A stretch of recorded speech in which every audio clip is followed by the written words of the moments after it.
Hi there, a good day to you. Thank you very much for having me today. My name is Andy Giles. I'm currently the Head of Security and Resilience Centre of Excellence at FTT Building Society, where we care deeply about our member outcomes and as a result care deeply about how well we operate security and resilience in a constantly changing environment. Today I'm going to share with you some of my experiences around how we can connect GRC to strategy in a way that sustains the best possible outcomes and best return on security investment. Okay, so I noticed that there are a number of key challenges in the marketplace at the moment when it comes to operating security strategy consistently against a backdrop of a changing environment, as I mentioned earlier on today. So to begin with, we have an area around successful strategic attainment is generally dependent on a number of financial, technical and human resources that we constantly have to trade against in terms of operational priorities. And there's never enough money to buy in the new services or buy in the consultancy to get this done. So we also have to use our own people as well as blending that with strategic investment. There's also a vast array of security frameworks out there that can often offer different things, different people. And at times I do see that changing frameworks halfway through strategic delivery can sometimes impede on delivery. The regulatory environment and associated requirements can make the enterprise risk management frameworks difficult to mesh with localized specialist security frameworks. And I can talk a little bit about that as well. And of course, emerging technology ways of working, agile versus more traditional ways of working, will always challenge policy frameworks, which are generally larger in content and needs to be intelligently integrated. And I'll talk about how we've done a bit of that nationwide to overcome some of the challenges. And a credible strategy is not just a nice slide deck. It's not just about telling people where you want to go. It's also about credibly planning how you're going to get there, making sure that the resource, the operational and finance conditions are set up to get you there over time. And also understand that it does require some strategic patience to get there. And I've included the CMDB as a focal point because that really does inform a number of the key outcomes that you want to attain in terms of getting GRC working from a data-rich perspective as opposed to more traditional ways of working. Next slide, please. So setting strategy is really important. Sounds obvious, but ultimately this is the key point where you need to frame your argument for investment, to frame your approach for the wider organization. It's also a key opportunity to frame the strategy in terms of the business understands, and also make clear that this is a team sport, that we are here to support the business and not the other way around. So I always start with the business first. What are we trying to protect? Well, absolutely, we are trying to protect the member experience. Off the back of that, there are a number of key business processes that support that, and underneath that, a number of critical systems that needs to inform that outcome. That's very similar to the way that operational resilience works today. Security is no different because it underpins the operational resilience agenda. So start with the business, understand what supports the business, and then frame those terms in business language so you can speak consistently around how you're supporting the value proposition for the business, the stakeholders that exist in your organization, and ultimately customer success. Always start when you've understood the business with the threat, because the threat does inform, of course, what controls you're going to put in place, and therefore what framework you're going to select, and therefore how you're going to measure it. So it's really, really important because it avoids over-controlling or even under-controlling. And once you've nailed the threat spectrum in terms of your appreciation of what's out there, then put in place measures to measure it and also keep yourself aware of developments, because it is, as we know, a very fluid environment from a threat perspective. Also have an honest appraisal of your control environment. Essentially, be honest with yourself around what's working well, what isn't, what's in place, what is in place, where the gaps are that are most strategically impacting, because that will, of course, inform, when you blend it with the threat piece, the strategic investment case. The objective should be built around the data and quantified financially, as I mentioned earlier, and encapsulated in that business plan. So as I mentioned, the nice slide deck's great in terms of telling the story, selling the story, and getting the buy-in you need from an executive or board level. But underpinning the how is also really important, because that allows you to execute in a team context and make sure that you contain your costs, and also in your change environment gives them really clear direction as to what you want to attain. And generally, it's a really good idea to give yourself, leading and lagging measures to keep you honest when you're delivering that piece and aligning it to a business plan, so you know where you are at any point in time, where the areas of hard delivery are and might need a bit more intervention, and the areas that are maybe going a bit more smoothly. So always tie measures to delivery. That also will help inform your measures to inform return on investment from a risk perspective and a financial perspective. And I've already mentioned, frame it in terms that the business will understand. What are their objectives? Is it financial growth? Is it customer growth? Is it preservation of service? Is it all those things?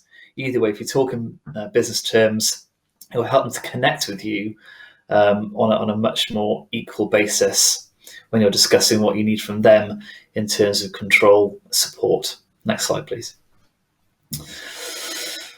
So the landscape's everything. I mentioned I was going to focus on this at the head of the presentation, and it really is key, because when you start building your data model, aligning your controls, and trying to get ownership of those controls, and then doing the technical assurance to realize the strategic outcomes that are typically protect the organization, in our case, protect the society, protect the member, it allows you to connect that data in a way that is self-sustaining. And I would strongly recommend putting that hard yards work in early, so you can build out a data model in a way that doesn't require retrofitting. So it all starts with the configuration management database, a single source of truth. It can also start with, in addition to that, HR systems to understand people, because it allows you to sustain identities attached to issues, findings, controls, and risks. So look for your CMDB, understand how your CMDB can integrate with other tool sets. What does the API connectivity look like? Understand what your critical assets are and activities are, so you can avoid over-controlling everywhere, because quite simply we know that trying to control everything everywhere in accordance with a policy or a standard might not be practical, particularly if you work in a legacy or a cloud environment that is more supplier-centric. So look out for that single source of truth. If you're a cloud-native organization, you might want to look for a CASB, a Cloud Security Access Broker, or something like that tells you where the single source of truth for those services lies, so you can start to manage control from a single basis in languages that the IT organization and indeed the cloud support organization can understand, to prevent wastage of time and energy. And of course, we know the old adage of allocate those with criticality so that you can afford appropriate control sets to them, as opposed to controlling everything and over-investing where you might not need to. Next slide, please.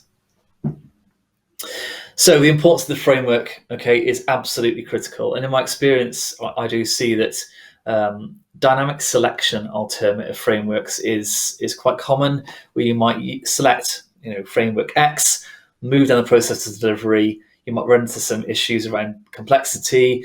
You might run into some issues around difficulty of implementation. And very often it can be easy to either dilute that framework or change it to a different one. And essentially, when you think about framework implementation generally, starting with a policy set and a standard set that supports it, driving out the controls ownership, and starting to build the measures out, that can be a 2 to 5 year journey. So changing that halfway through, you are risking wasting that investment. So think about the framework really, really hard before you select one. How can this work in your business context? What might you need to tailor, or what can you use this off the proverbial shelf, if you like? Because those things will inform the delivery, and therefore, when you're really clear about it, enable you to measure it more effectively too. So as I say in this slide, it allows the effective execution of the ISMS, because it's a single source of framework choice that links into a single source of data choice, and therefore gives you much clearer measures. It allows for periodic, not catastrophic updates. Many of these are, of course, maintained by external parties, and they're maintained by a peer network, which means that they're updated for you, and therefore you don't have to rewrite it every time you want to put a change in. It allows you to abstract the detail at various levels of abstraction, so you can talk clearly at the business level, the board level, and indeed the technical level, should you choose to do so. And also another benefit is that many of these do map to multiple frameworks as well, so you can tell the cross-cutting story if you need to from a regulatory perspective. But picking it and sticking to it is absolutely key. And make sure you get the rationale as to why you've chosen it. Make sure you have a defined governance structure to support the outcome, i.e. the plan, do, check, act cycle. Whilst it may be depreciated from an ISO 27001 perspective, it's still very useful as a handrail to make sure you're doing all the right things to implement, oversee, improve, and act upon key data outputs. So make sure you do that, because it also prevents from potential strategic drift as well. And I'd also highly recommend that you approach this plan in concert with second line, third line, potentially external audits as well, and also your CISO organisation or CISO. That's really important, because as you come to then assure against the framework, you're all coming from the same framework data set, the same control objectives and activities, in a way that drives long-term consistency into assurance activity that prevents, again, overinvestment and wasted effort. So, and we're seeing that we, in our own context at Nationwide, we are kind of on that journey, and having published a set of really clearly defined standards aligned to a really clearly selected framework that industry recognised is really paying off for us, because second and third line are using those standards right now to drive their activities, which is, again, consistent, and also driving the right ownership behaviours, which is, again, what we're all striving to achieve, so you can establish control operatorship at scale. And also collaborate across your other security functions, across your data organisation, your privacy organisation, again, to make sure that you establish any cross-cutting dependencies and can work through them on a collaborative basis to prevent any nasty surprises when you implement. And treat it like a product. When you've got the approach defined, when you've got your governance structure behind it, defined and bought into and signed off, change manage it, product own it, and make sure you feed and water it so that it has a strategic relevancy. Next slide, please. Okay, then we get into the kind of bones of minimum viable policy and what to mean by that. What I mean by that is to say that, traditionally you'll have a policy at the top of an organisation. That's what the regulator expects. You'll also have a set of control standards that support that policy, which is a bit more flexibility around.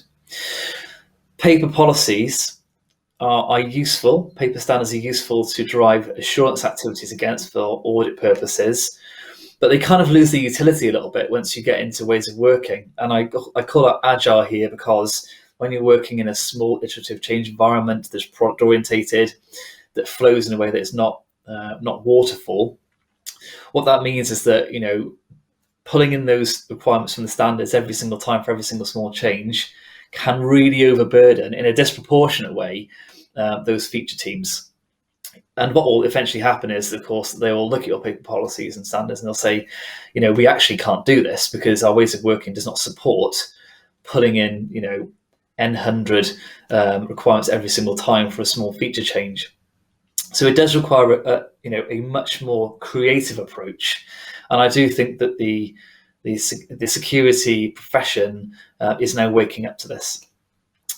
So there are a number of ways that you can actually overcome this. Okay, you'll always have a requirement where a big system implementation or big system integration will need the full set, but it's becoming rarer and rarer as we work in a hybrid environment from an on-prem and a cloud perspective, and especially the case when we get into SaaS or software as a service.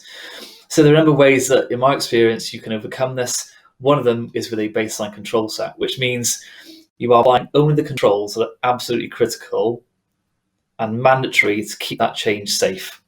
So if there's an application change or an application implementation that is not accountable for having to manage all the enterprise controls, and you can take assurance on those enterprise controls from somewhere else, well, then there's a case then for slimming down that to a minimum viable control set. And we're finding that is working really, really well within Nationwide, but we overthought it. We over-socialized it. We tested it and tested it and tested it until we satisfied ourselves that nothing was being missed, and we could, in fact, take assurance from the wider IT organization before we went live with it. That has increased velocity. It's increased our internal customer sentiment, and also we're looking at ways in which we can integrate that with Jira as well to drive more automation and further enmesh ourselves with the ways of working that's really appreciated by those technical stakeholders. Another example is something I call the evil user story, which is not my term. This is an OWASP term, which is writing in a very application-centric way the kinds of use cases that hackers might try to employ against your applications in epic user stories that, again, can be built into every single sprint, put on every single backlog that's reviewed, and then naturally flows into the testing process or the non-functional testing process that is endemic within Agile. We haven't done this nationwide because we've done the baseline control set. I've done this elsewhere within the financial sector. And the result was that we got, again, really useful, really positive customer sentiment, and it actually resulted in fewer vulnerabilities towards the end of the development process, which allowed, again, for increased velocity and less risk of holding up from a vulnerability management perspective at the end of the development story. You always must tailor it to your business, always socialize it, test it, peer review it to make sure that it fits in with your context and to make sure that you're maintaining regulatory and legal obligations throughout the process. So overthink it would be my advice there. Next slide, please. And then you operationalize and monitor. So you've selected your framework, you know what your threats are, you know what your high level risks are. You then need to operationalize your policy framework that is then supported by your overarching control framework that you've chosen, whatever that may be. There are a number of ways you can operationalize that in a really tangible way. Generally, you can do that through services, through business partnering, your consultancy and advice, which is actually critical because that's where you ensure that your standards are running into every single change, they're running into every single piece of advice you need to give that change, and you know where the gaps are, and then you record them, okay, in a way that is sustainable, clear, and drives a culture of accountability.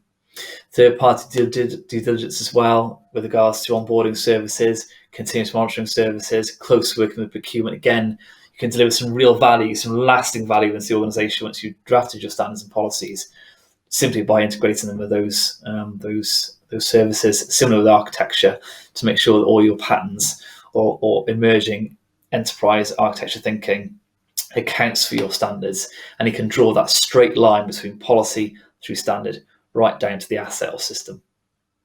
And then, of course, any operational security services, your SOCs, your threat and vulnerability management, your pen testing, again, you can build out all the standard requirements and then prove it by showing how they're being deployed through that service provision.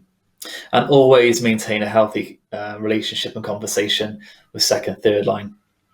We maintain regular catch-ups with our second, third line colleagues, purely to socialise what's happening in our space and what the direction of travel is, so they have chance to do their challenge, they have chance to do their support, and they can also provide some useful insight from their wider perspective in the industry, if appropriate. I can't emphasise the importance of that enough. Next slide, please.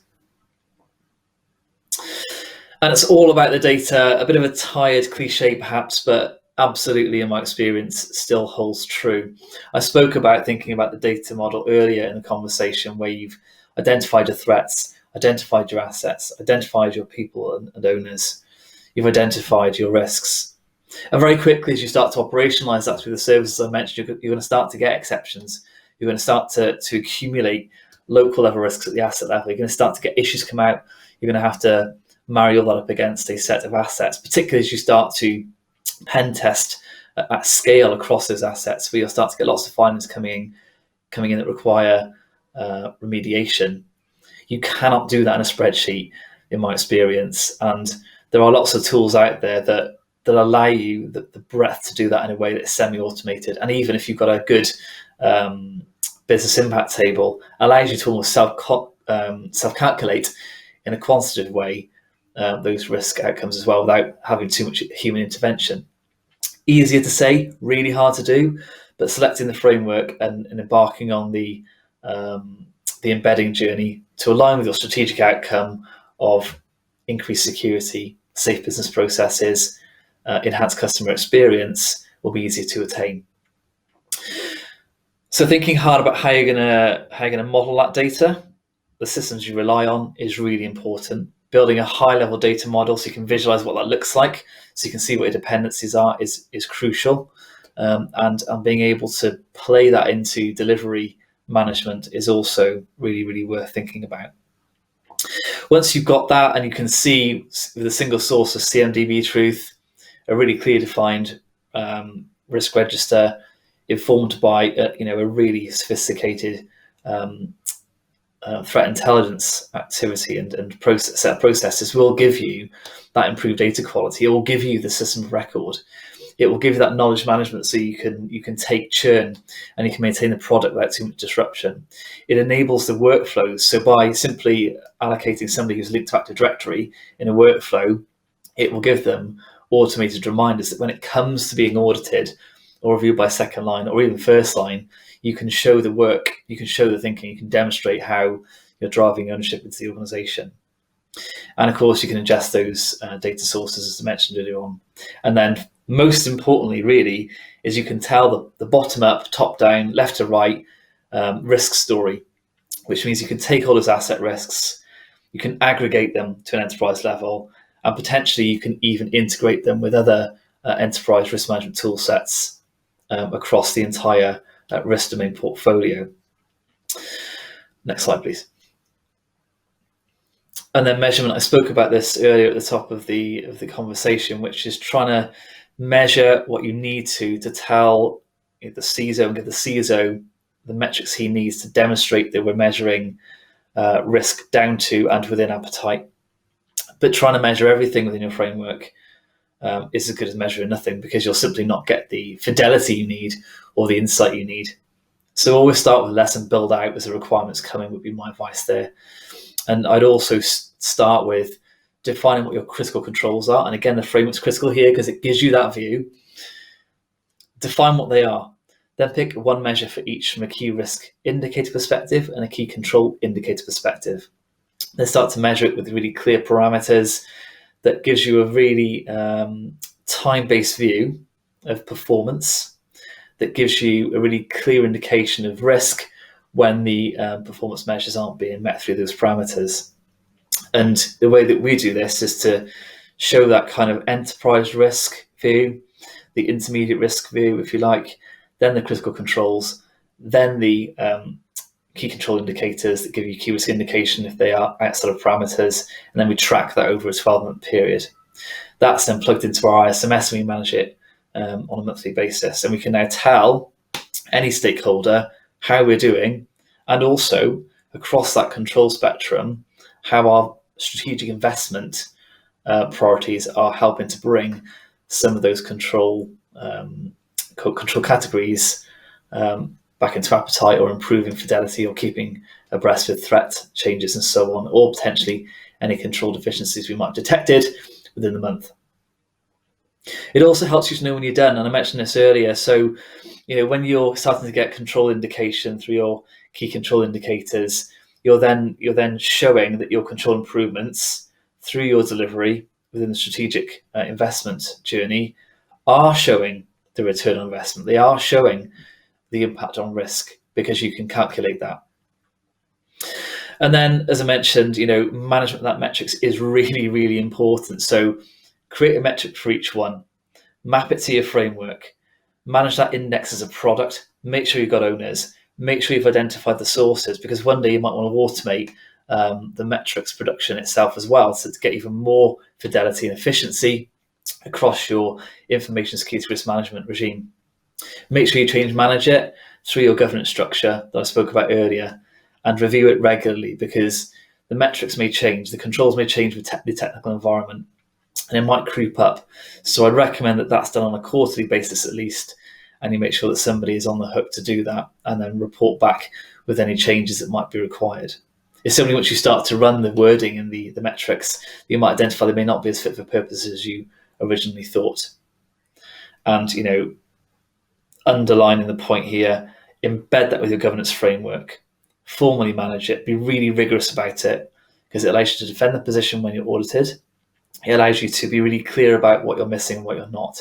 And it allows you to show where you're improving against industry recognized standards. Next slide, please. So that was a quick canter through how you realise effective governance, risk and control to enable strategic outcomes in a building society context, and can also be taken for other financial institutions as well. I'll close there for any questions that you'd like to pose.